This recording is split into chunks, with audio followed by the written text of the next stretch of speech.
Now, if you are not speaking, but I could kindly request you to be on mute.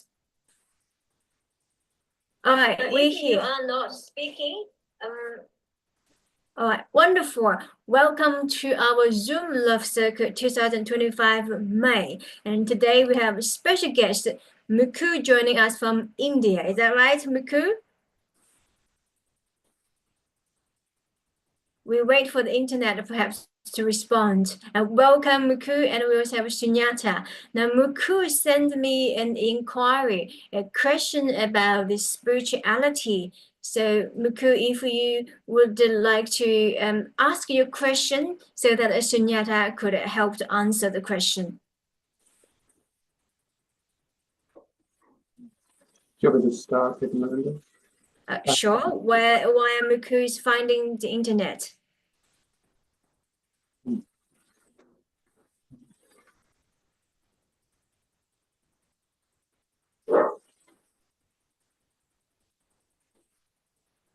Gentle. Well, the body's been up for exactly 20 minutes. Got a couple of hours sleep, so I'll come from here. A lovely morning. I like having the computer here. The fog out the window. Beautiful.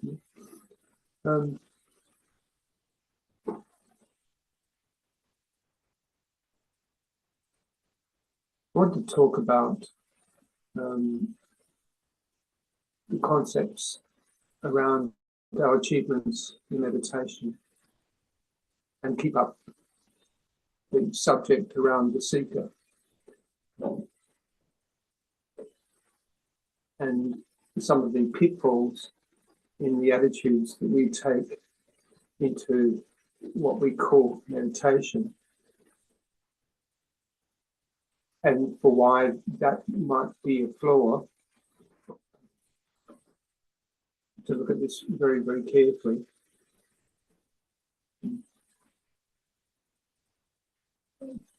Very often in the different systems which encourage meditation, whether through the Buddhist lines or through the Vedantic lines or other contemporary circles which encourage meditation.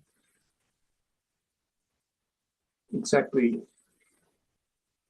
what is seen in this and what knowledge we bring to it and what knowledge is for what it might be as points of clarity and where it might be obstacles.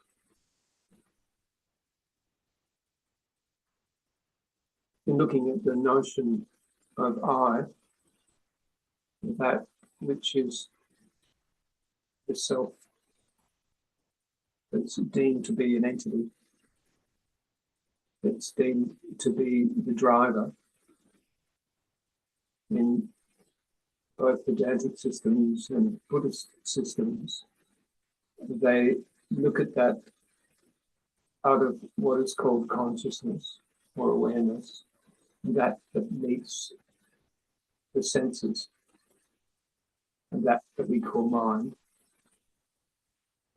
I find it really, really interesting that in the West, what's identified for the self is 5 senses, that is seeing and smelling and tasting and hearing and feeling.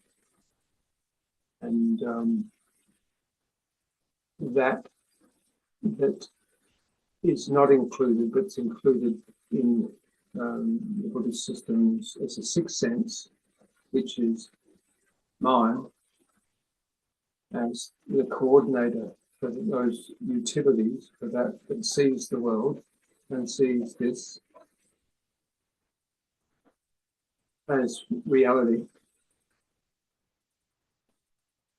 And looking at this really, really carefully, and the semblance of a self, which is learned to be through and then identified as a unified orderer, that I call the self, really, if we look at it very, very carefully, this notion of an I is just a concept that drives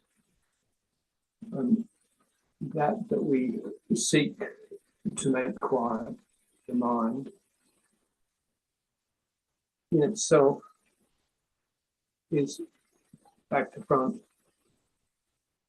If we look at the notion of the I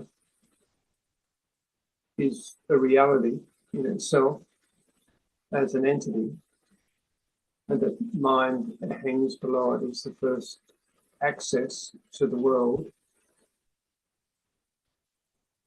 The I, the world of itself, only appears through the perceptions, and the mind is activated through stimuli. So in meditation, what we look to do is to distance ourselves from perception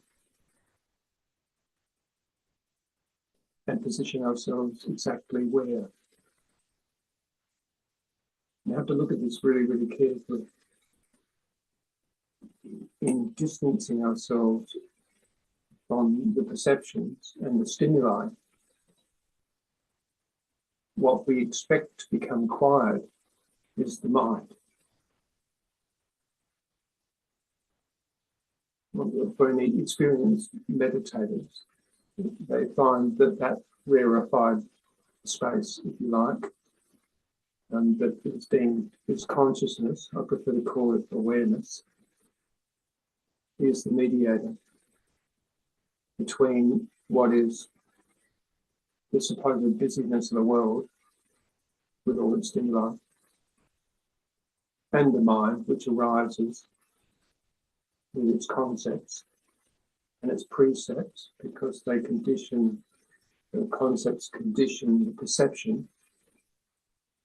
When we listen for what the concepts want to hear. When we taste, we look for tastes with favour. When we smell and hear, it's a little harder to distinguish. We're more comfortable with being able to smell a bad smell and know that may not be an area that we really want to go into. Certain perceptions we keep open, and others we don't have an openness for because they seem to be sight is also another thing. Sight being very much the dominant perception in our culture, which is really designed to be able to aid us in survival, and very, very closely to the mechanism of what we call fear, in that we can see foe or something that might threaten us and get the first systems of alarm. And then, of course, hearing might have some pertinence for understanding that value or those values. And then taste and smell is the refining thing, and things come into our vicinity physically for what we might discern as being inappropriate for our existence. So in meditation, what we look for is stillness.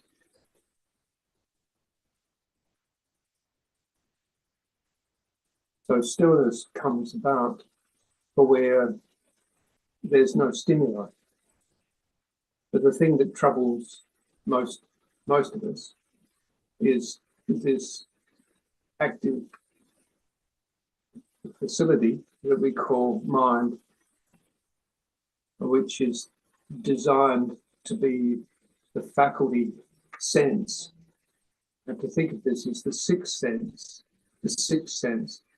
for discerning what it might be that we're being exposed to through stimuli.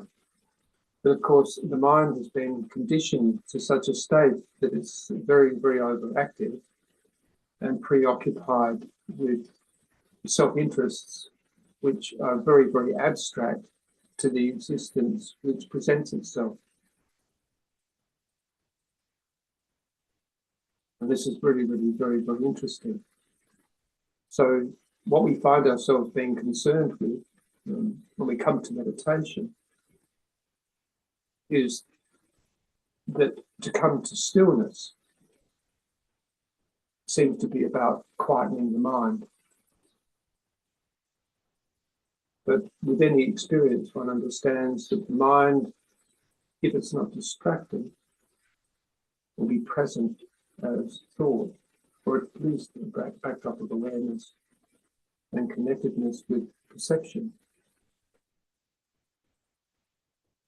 I'd like to go into this a little bit to explore what this actually is, because we have to understand exactly what we're looking for, because we are very much looking for something. We've got concepts which drive us toward going toward meditation, or being that means to come to what we call liberation, which is a disassociation from perception for most people. Now, this might be true or not, necessary or not. You have to look at this very, very carefully. When it comes to the process of meditation, in reality, meditation is happening all the time.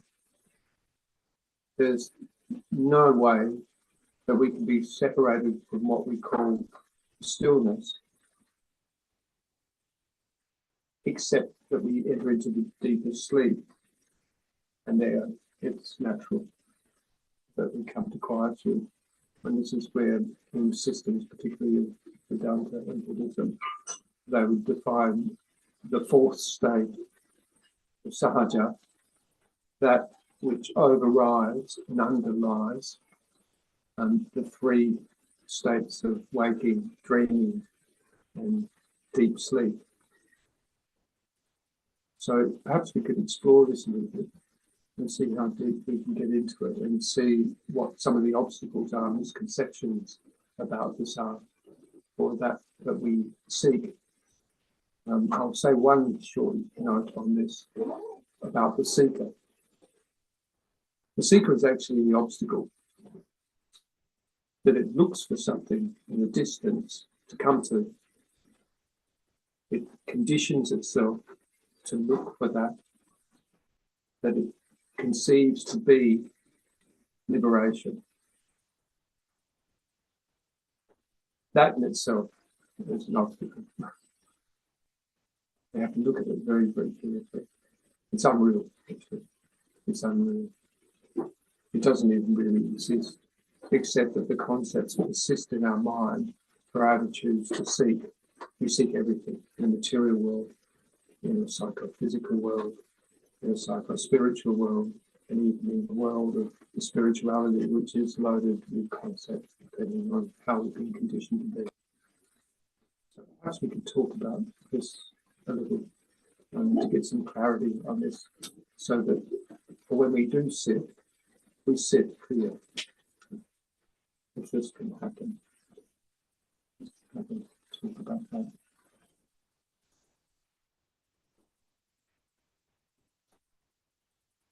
I'd be interested in what you think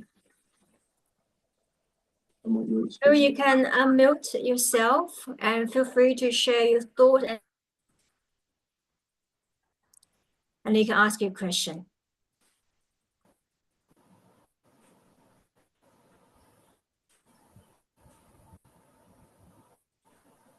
Yeah, so hi. So I actually didn't really have a question, but still I'll ask something. So Can I ask you a question? So in my day-to-day life, suppose in my day-to-day life, I do work and all. Yeah, sure. Have you got an experience in meditation? Yes, please.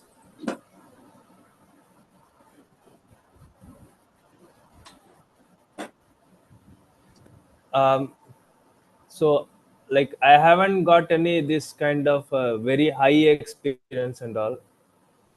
Like I'm like occasionally still, but not to great extent. Okay, like my mind is little bit calm. So so I have like it's a freeing experience at max I get. That's all like, but it's a good experience, but get my point, right? It's not full blown big experience. Experience is an interesting aspect of the mind, in that it Yeah, collapses. so I was just wondering, so like it feels like stillness.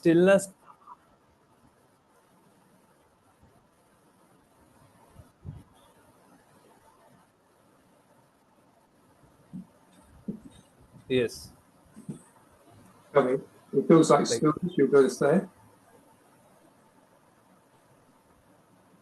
no, I like okay. So my question was actually like stillness halts all the actions, right? Say that again. Stillness halts all the actions, right? Am I Did you correct say or wrong? Like maybe it feels, maybe it's wrong. did you say stillness hurts all experience? Is That's that how I feel like it. Sunyata, he Stillness, said stillness stillness, halts, heart, HALTS, halts all the actions. and then action. right? Okay. Is it the actions No, that stillness halts all the action. are you saying halts all the action, like stops all the actions, or hurts? Sorry. Heart, Sunyata, can you hear me? Heart, heart. So Trying to get it. Sorry. yeah. Does it? I'm asking you. Say it again. Just I have to understand your Can you question. hear me, Sunyata? Yes. Stillness, No, halt. heart, HALT, and HALT. action. Spell it again. McKinnon? Heart. That's it. That's what he's saying. All right. So reframe the Halt, question. halt. I will type. No, Halts. I'll type. No, I think no, you're that's saying not what I'm saying. HALT. No. Stillness halts.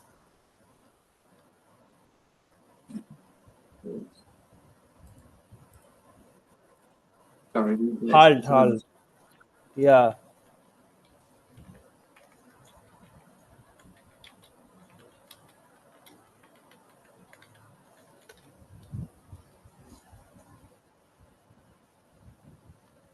Sorry, my internet is bad today. That's all right. We'll get it.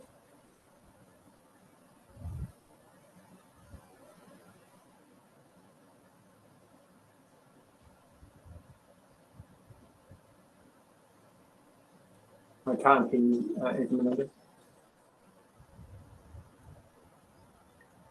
Stillness halts all the action.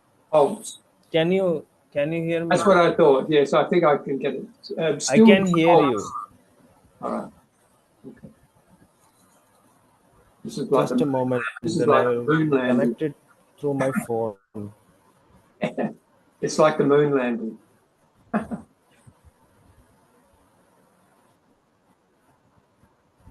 I think I've got it anyway. Stillness halts all the action. All right. Well, that's not a bad thing. I know exactly what you mean.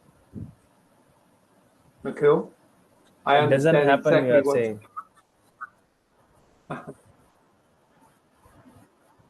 Yes. I understand. Um, Still good. Stillness halts all the action. halts all the action by ego. That's what you are saying, right? By ego. but the action goes on. Is that what you are saying? By ego. By ego. What do you define as ego?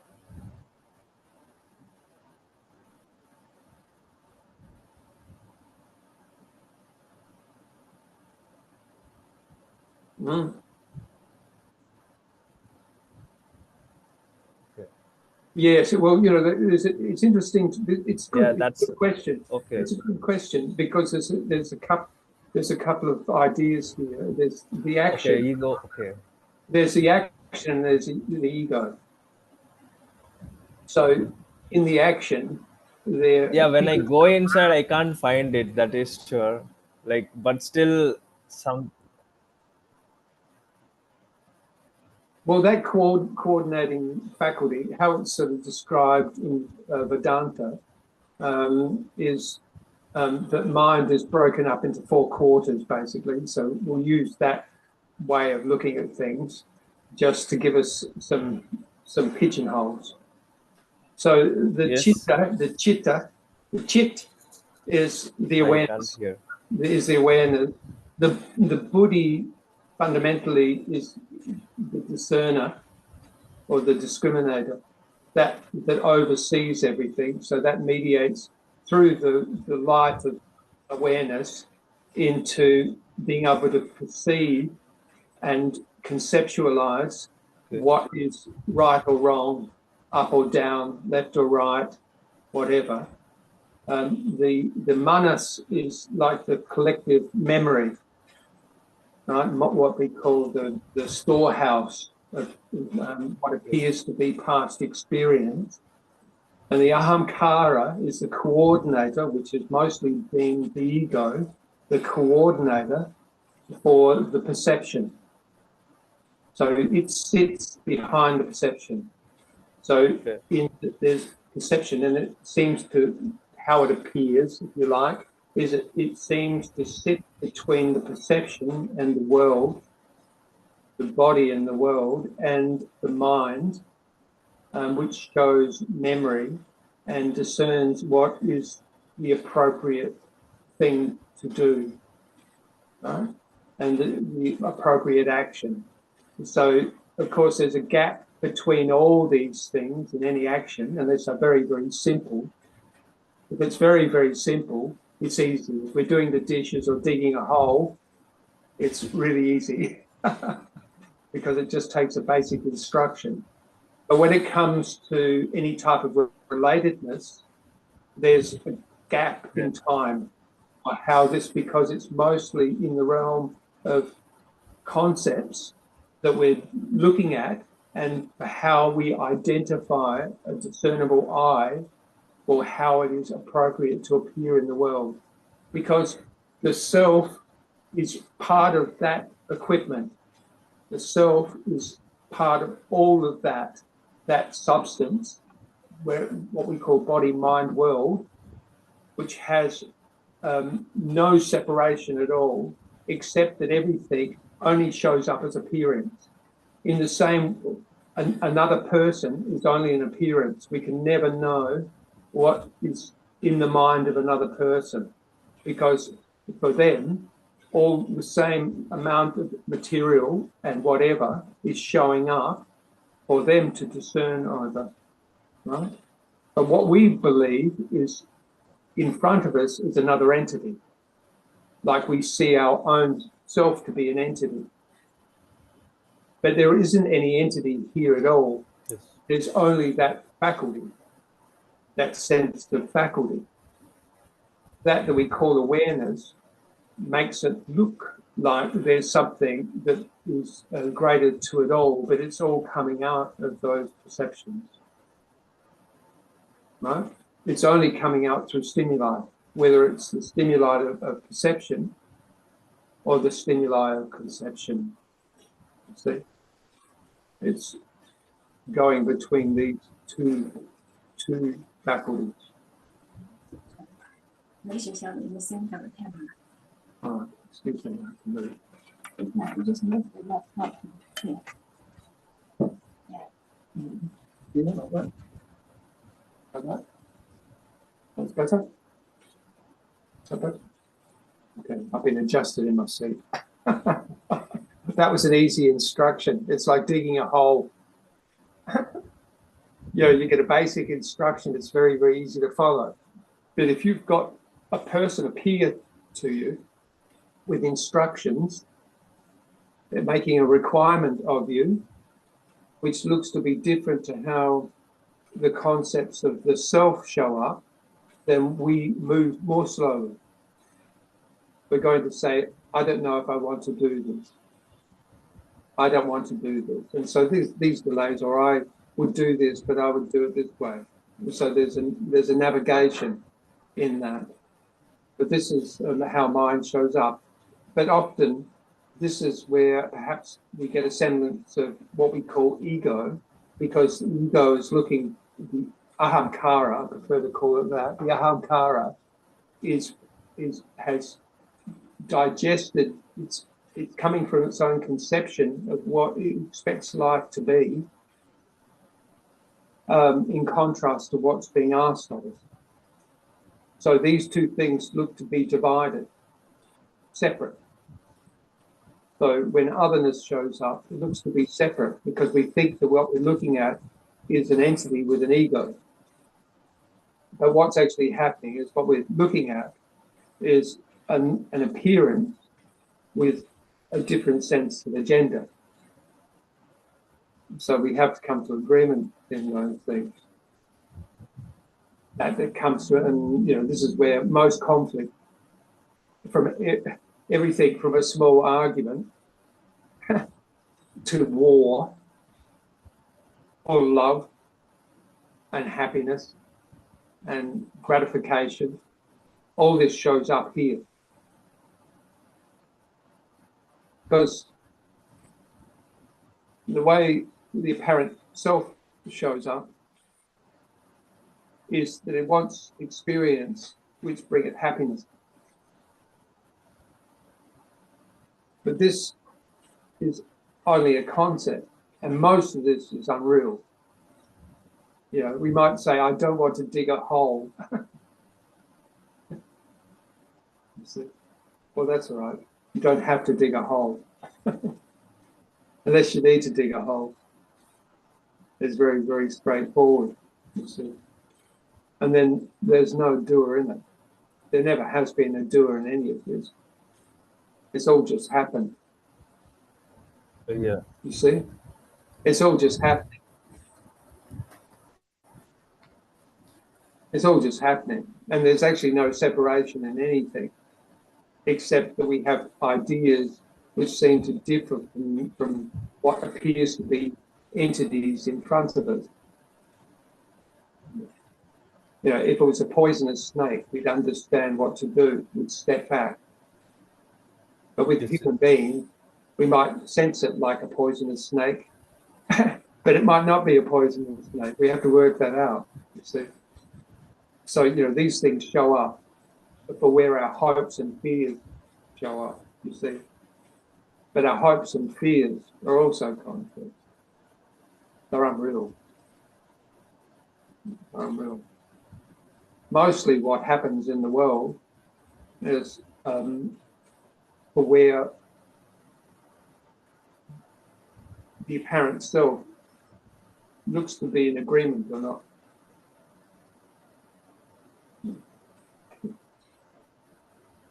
And, you can take this any way you like.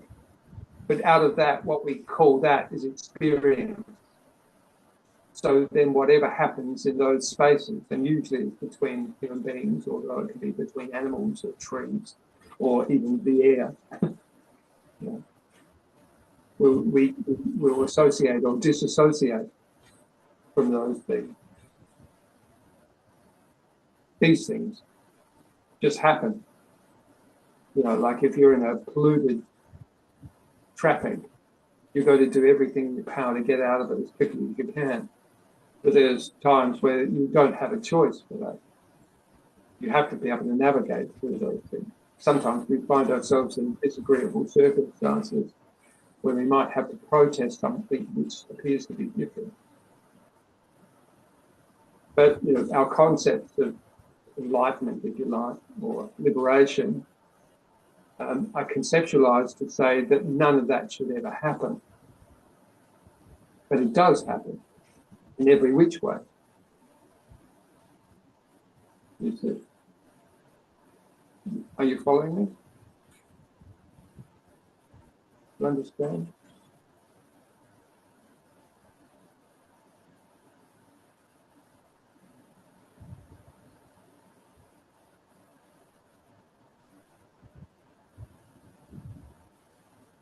Do you understand the concept fully, Maku? And feel free to, you can type and I can break down the message. Sometimes this is a foreign concept that seems to be, too bulky, too obscure, and we can help to break down so that we can digest it easily.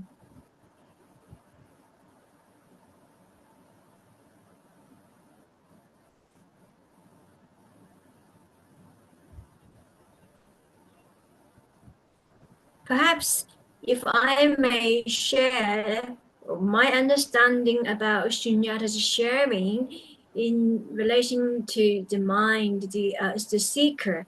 Now, the seeker, what the seeker is doing is the seeker does not see the whole picture. The seeker moves Yeah, by you are the saying fear. liberation is not there, but still something like that, right? Huh? So I don't quite understand what you're Can saying. you hear? Perhaps type what you want to say. I So what I'm trying to say is the seeker does not see the whole picture, and the seeker moves by the urge in the body, but doesn't understand why the urge is here. And if we respond to the urge, what would be happening to the body? So the seeker is simply moved by the urge. yeah, I understand what you are saying. There was no dual, like I understand it mentally. Yes. That's good. That's good. I mean, because what we call understanding mentally is the only access we have to anything. People believe that there's this concept that goes around called no mind, right? It's very, very prolific idea. Moved by No mind, the concept of no mind. Yes, well, seeker this is doesn't see a clear picture after that. Sorry, I couldn't.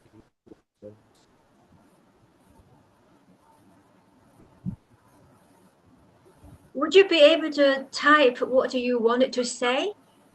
I'm not getting a full sentence. And so it's quite challenging for us to explain fully to help you better. Because the internet is a bit broken.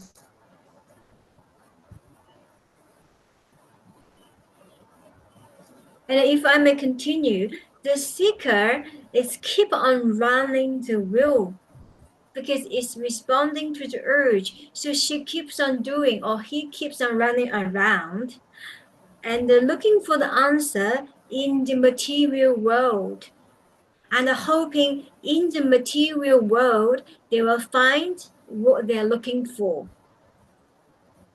And they may find the material comfort, but that material comfort is not what we are here for.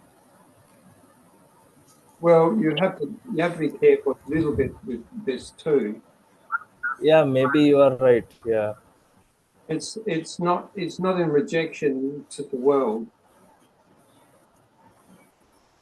That's not what I said. What I'm saying, the material comfort is not what you're here for.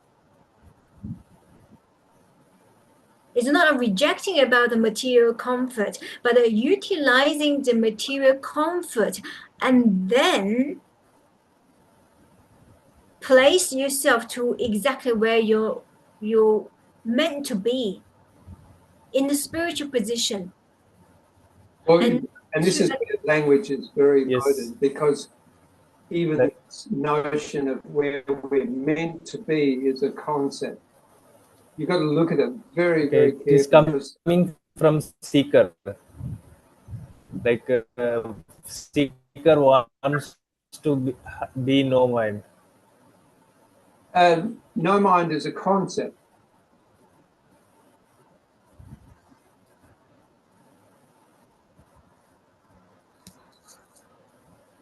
Okay. So if you sit really, really carefully, if there's no stimuli, if you put yourself into a room for 4 months with no stimulus at all, what ends up coming up for you is the conceptual loading, which has expectations to get somewhere. And that will either be driven toward the world, that's usually what first shows up, for those things which are dominant in a supposed self, for you to get to or attain. And then the other side of those concepts is what you're supposedly meant to be attaining, whether it's just stillness or something grander like liberation. And these things are ideas.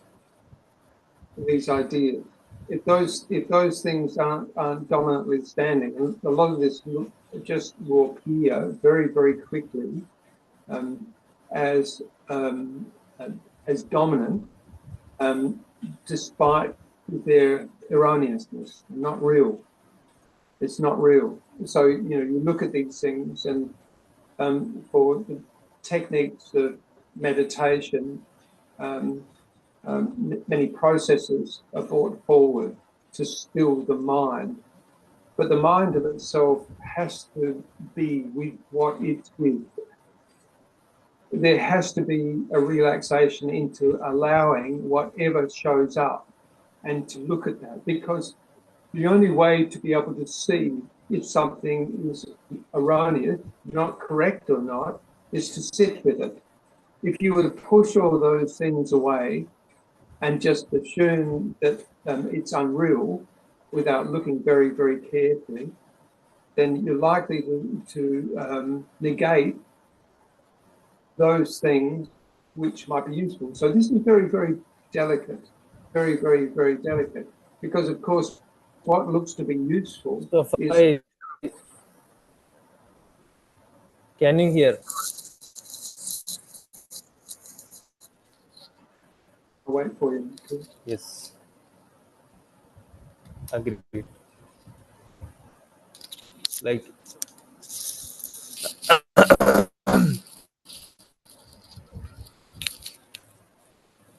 so if I remove all the concept, what happens?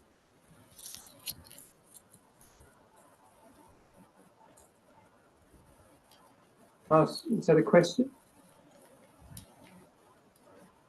Or do you want to say something?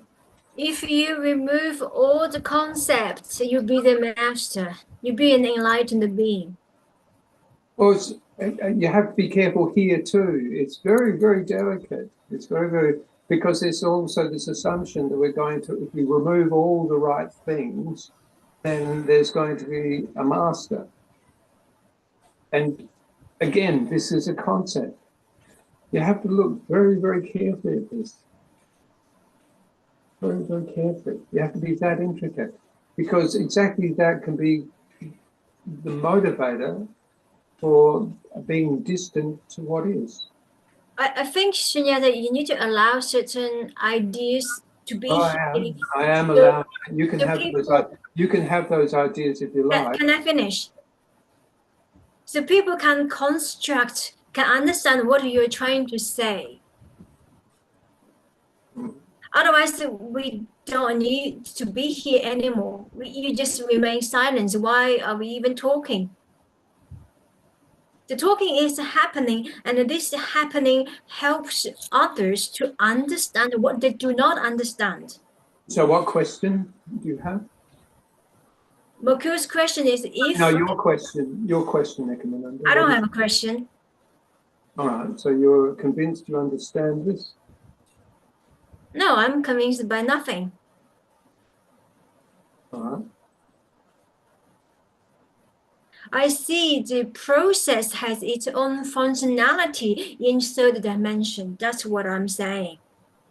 I'm not instilling anything, but I see in the lower dimension. It happens much more quickly than that. The idea that you're not instilling anything isn't quite accurate. You have to be really, really pinpointed on this and look at what's coming out of us and for why it's coming out very, very carefully. Because it's easy to have a language because we're surrounded by the concepts of supposed spiritual masters who tell us that if it's this way, this way, this way, this way, this way, this is not what I'm saying. I'm suggesting something, just look at it carefully. Just look at it and then respond. So that we can keep centered on what it is we're looking at. Because within the human language, it has its limitation. So no concept is also an idea. I didn't say anything. That's true. So I guess I don't believe in no anything. concept either. There's no. I was just listening. It's not to eradicate concept. The concept in itself is useful. You know, exactly what is it appended to? Is it appended to something which is an apparent reality, or one that has any sense of reality at all? Or can it have any sense of reality? You have to look at it really, really carefully. Because this is what happens in meditation.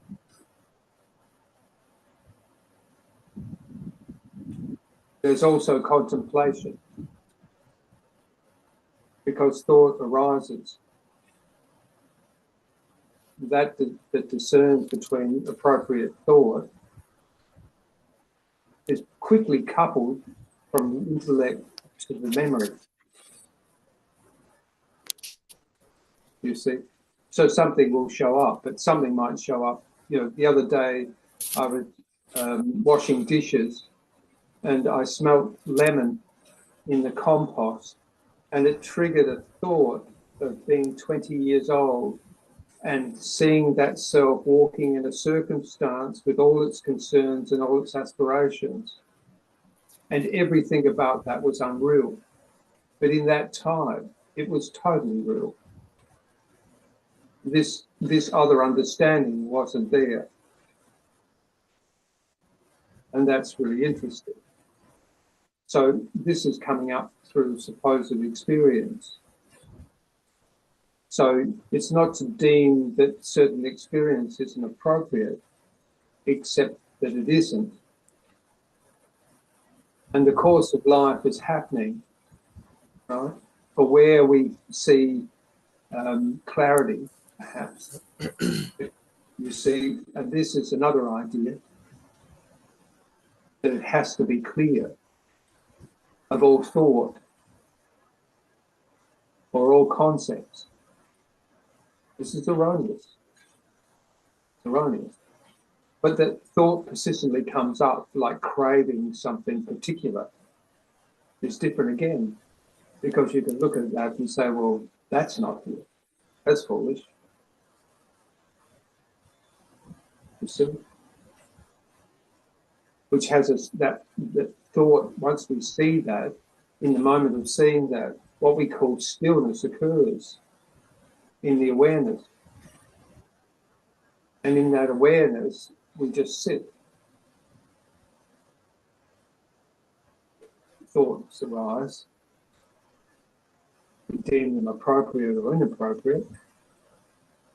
And then stillness occurs. And then what we notice is that backdrop of awareness, which is what we call stillness, is always there.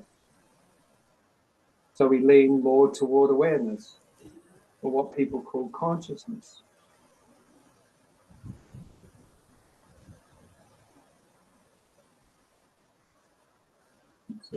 And then in that stillness, well, one might feel certain things, what they call spiritual experiences, which might be a state of elation or relaxation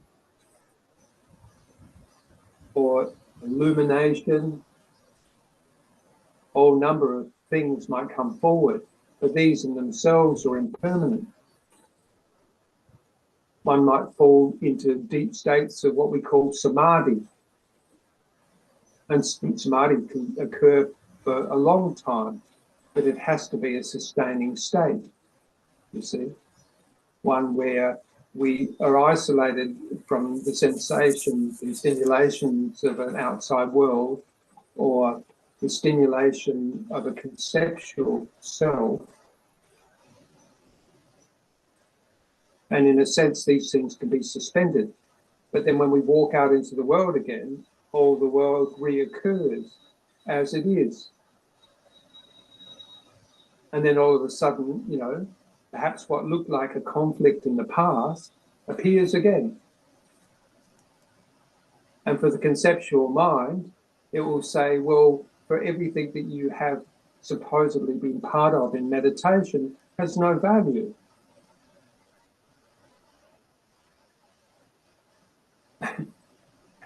And you've got to look at this really, really carefully, because it's unreal. It's still part of that conceptual perception, that the precepts of perceived perception that have say this is inappropriate.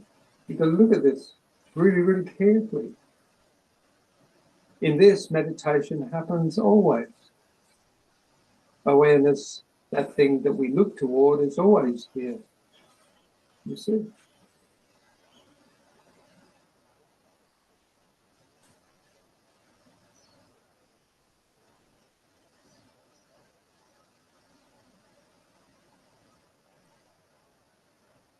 A message has come through from Ekomananda.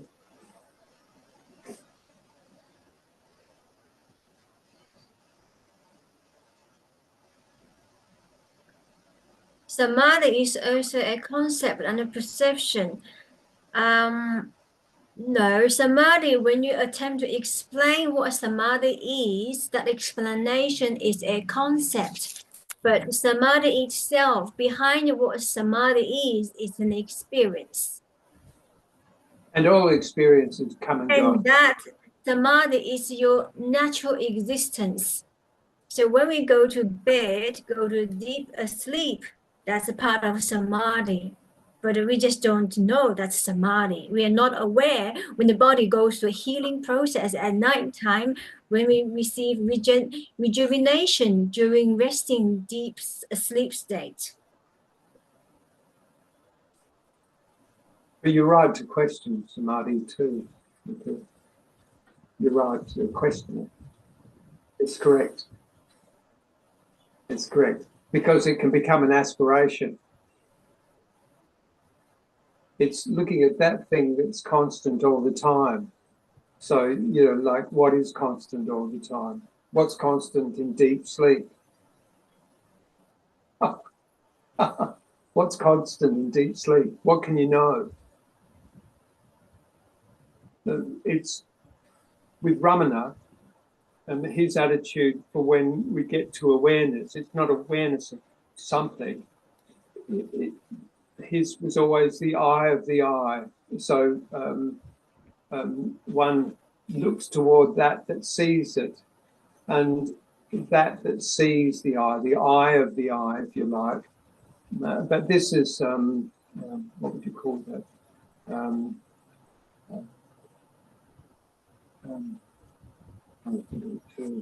It's it's considering the self just merely as a pronoun, because you can't point at anything because there's nothing there. And for where awareness emerges is out of nothingness. So we look in Vedantic culture, what they look toward is what we call Brahman, right? Or Brahma. You see, so in that which is all, which is this, which is everything that's happening. And this is whole and complete and perfect as it is. And the discernible self is only an appearance through perception, you see. So that of itself is only nominal. It's only nominal. It's nominal. So in setting in awareness is that which is the great equipoise, the level state, the sahaja, which is equal in all the three states of waking and dreaming and deep sleep. You see, except the senses aren't engaged. But of course, in the waking world, there's an apparent body with its awarenesses being stimulated in the world, and so it is. That is this. You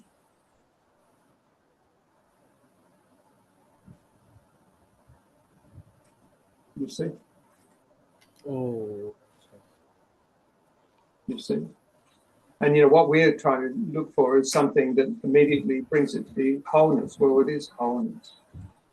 It just appears to be an individuated self looks to be separate from the otherness that it deems to be an entity, or the otherness that deems to be a circumstance, or the otherness which deems to be an arrangement of things in circumstance which tempers our experience. But that of itself is just mere appearance. It's appearance. But if you're digging a big hole, it's a very, very sure appearance. Everything's engaged. So I'm asking, does samadhi is also concept and person? That's good. Yeah, so samadhi is also a concept. But it's, yeah, so all the point of it is more than that, because it becomes what appears to be experience. And in experience is the only way that we can discern things in this world, you see. Because we don't have an immediacy for this world. Well, we do, but it's empty, you see, except that we can name form. In the process of naming form, then we arrange things accordingly, you see. We try to. We try to. Yeah. Or not. Don't try to arrange anything. Whatever. It seems less important. Okay.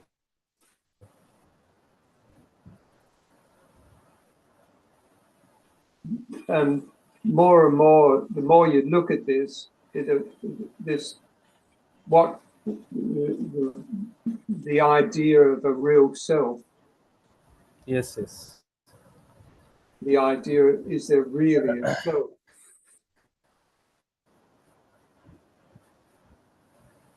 Yes.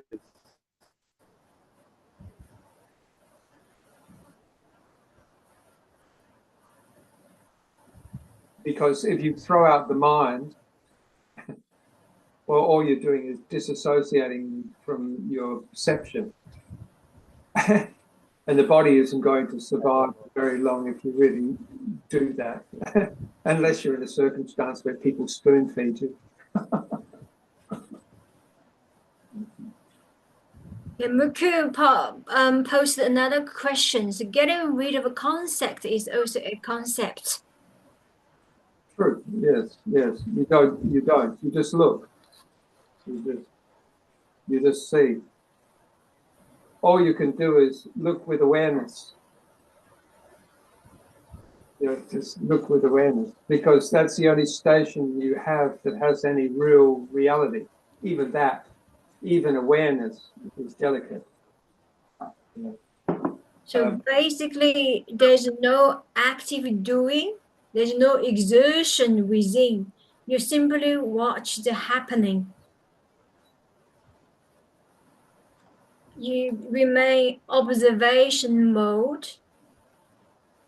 And so all the concepts become irrelevant to your existence. No, it's not so much that. It's that you can discern. You discern a lot of things that we carry from being developed as an individuated self are unreal. They're just that. And it appears, the more you look at it, the more you can see that it's unreal. And you have to look very, very carefully. Just look carefully. There's a lot of stickiness in it. You know, because it's set up, the self is set up.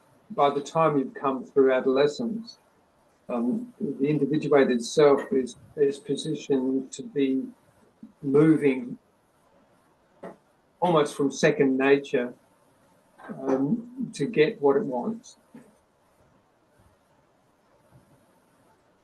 or get what it can, somewhere between what it wants and what it can. And then it goes through infinite amount of frustrations, seeking out those things and finding that that is empty in itself. All number of experiences lead to an emptiness.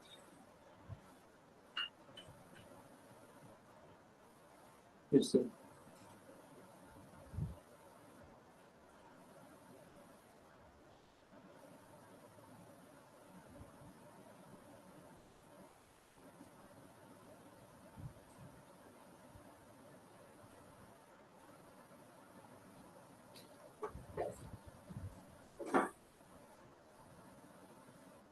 What does that say? Can you read that again? Why is the self doing this? It's just happening. The self isn't doing anything. There isn't any doer. There's just doing. There's just doing. And it happens secondary to the doing. The doing appears, it comes toward it. You walk into a kitchen, you see dishes on the sink, and there's a doing, or a resistance, which is also just a doing. It just happens. And the resistance, or the going with it, is merely the concepts out of experience of where it says it creates happiness or not. So it's that immediate. The happening, the event, the life that you are living in, it's just an appearance, and you can't give any importance to this appearance. So this is just happening itself. For example, you're here having this conversation with us, paying attention to what Sunyata is trying to say, and attempt to understand what he's saying. Now, this is an automatic happening. But you're not this. You reality is here. Reality is here. But that the self perceives and conceives it as something which is not according to what it wants. That there is delusion. That's the wanting energy that a body experiences fogged the reality. Therefore, what you see your life is, you consider that is your reality, but there's a different layers of reality. Some say this is not real, but I prefer to use this word to say this is the appearance, but not the truth. That's better. It is better to call it an appearance because there's discernible differences in it. Like for how supposed happiness happens. Well, you go, or the qualities that appear to give an okayness to any circumstance. The body walks into a kitchen, it sees dishes on the sink, and it can say it moves toward doing or not. But in the concepts that arise, say this is not what I want to do. So then there's a discordant, and you can do dishes or not. But you might find that if you just go with things as they are, but sometimes it doesn't work like that. We've also worked with what appears to be other entities. We assume that what's before us is another entity, but all we can really do is objectify, say, another person in front of us, which meets our idea of it, you see? And what we see of that other person is just our idea of it. So, even in a conversation, there can be levels of what appears to be irritation because we have to navigate through something to make a clear point on something. Because what it's doing is in that beingness, there's their concepts which they have to sort through, you see. So it's different to doing the dishes. A glass won't resist us to wash it. Yes. A glass won't resist us to wash it. It will just happen. But like certain things are a navigation. You pick up a poisonous snake, you better do it nicely.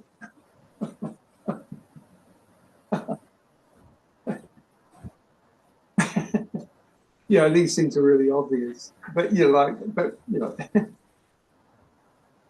see.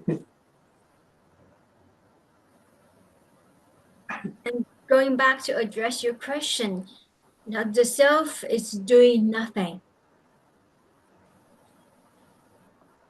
The self is not doing anything. So there's no self to do anything.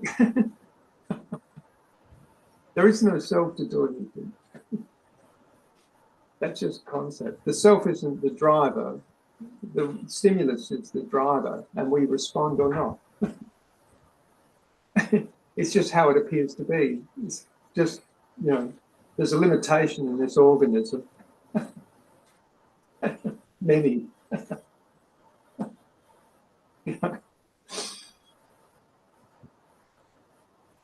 Yeah.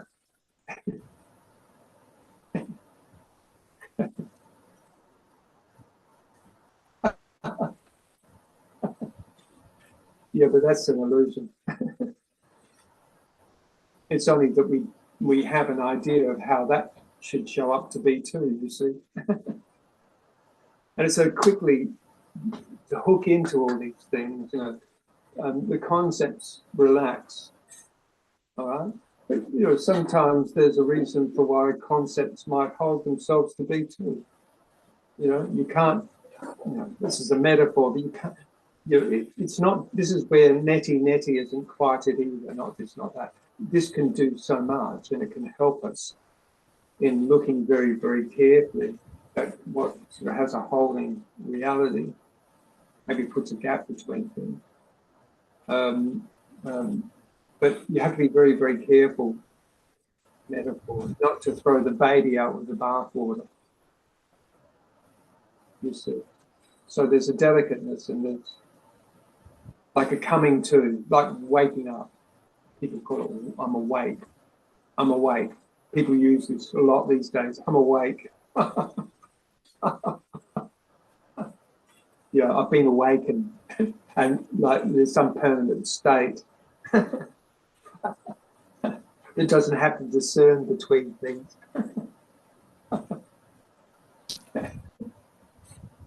For as long as the body persists, you're going to have to organise a certain number of things. It's just the way it is. Unless you go on this organism to stay alive, But even that's not in your doing. There's no doing to do it. It's just happening.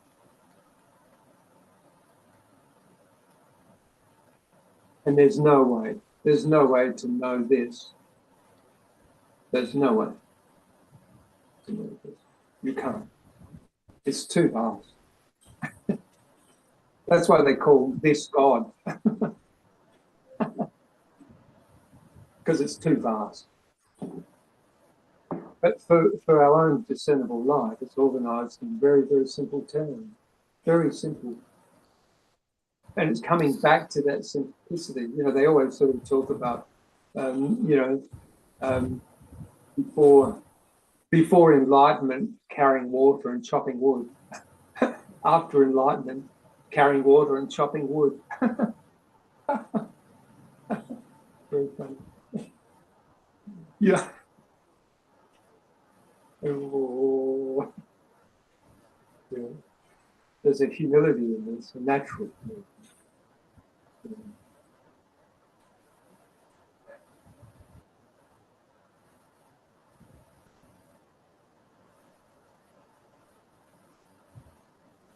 And look, it stands to reason that there's going to be an easier. It becomes easier if you're not encumbered with false conceptions.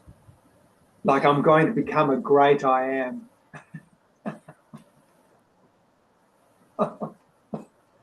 Yeah, that's a good one. Good carrot on a stick, you know, that will drive people along. Yeah. But no carrot. You know, no carrot. You don't need it. Get rid of all the carrots. Or don't get rid of all the carrots. Just see the carrots are unreal. They're just creating unnecessary tensions in the body.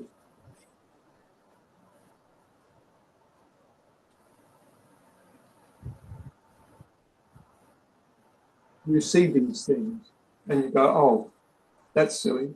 Where did I get that idea? I want to be the best cricket player in the world.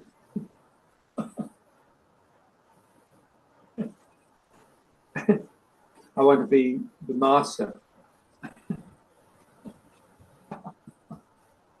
I want to be in a state of samadhi all the time. You see, relax to that.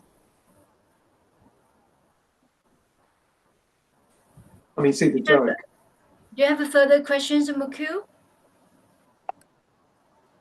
He's getting it.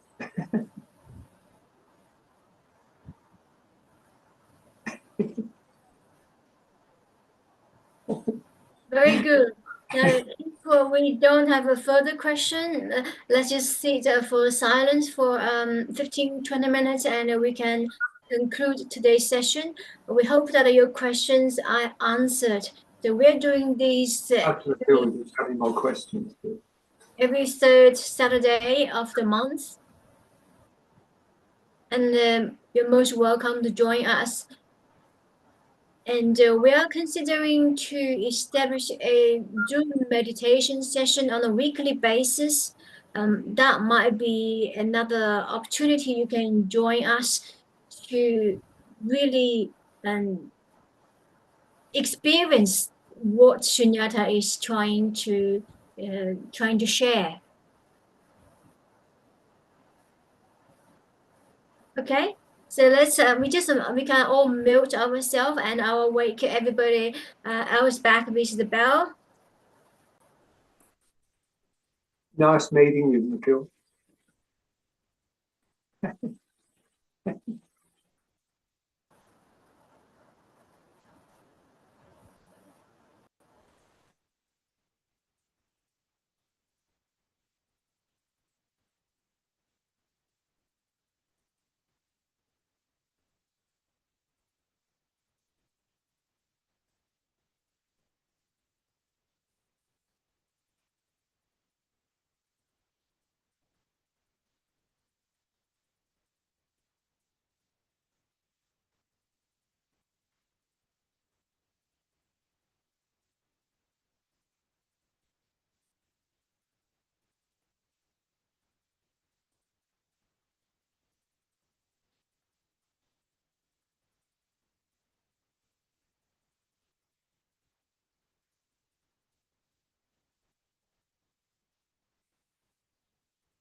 That's wonderful. Something's happening during the meditation. The energies are very strong.